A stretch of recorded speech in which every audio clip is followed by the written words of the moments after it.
Design is about making choices. What do I need to know to make good design choices if my goal is to protect people? There are times when users need help making good choices, especially in high-stakes, high-stress situations. The human brain works differently under stress. It affects our decision-making, it causes us to rush, it inhibits creative thinking, it makes us more aggressive, and it causes us to be error-prone. In times like these, the people we design for deserve some support, some protection. But when does protection become paternalism? When are we taking choices away from people that they have the right to make themselves? When it comes to protecting people from physical harm, people tend to want designs to err on the side of safety over choice. Take the saw stop. A saw stop is attached to something like a table saw, and if it's detected that the saw is cutting through flesh, it throws a breakup and stops the saw blade in 5 milliseconds. It's incredible. It completely wrecks the saw blade in the process, but the saw, and more importantly, the human who is about to lose a finger, are just fine.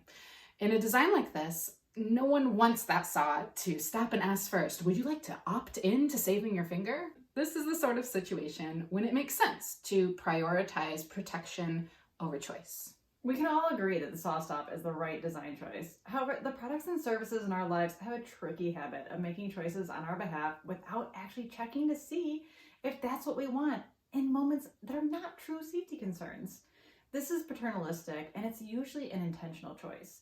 Companies make choices on behalf of their users, pushing them into options that benefit the company without having to make the case for the value of it to the user. Paternalistic design can have dangerous consequences. Consider a running app that shows when you jog by in proximity to other users of the app. Oh, cool, right? Not really, particularly for women, given that this running route might show where you live. This is exactly what happened in 2020 when a Twitter user shared his experience of a random woman being tagged alongside him in his running app.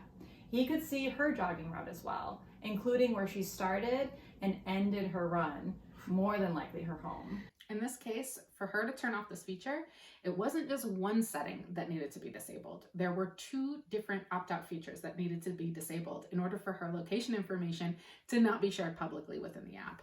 Within days of the tweet, the company killed this feature, thank you, but that feature had been active in the app for 5 years up to that point.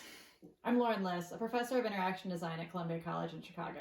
And I'm Katie Swindler, a user experience strategist and author of the book Life and Death Design.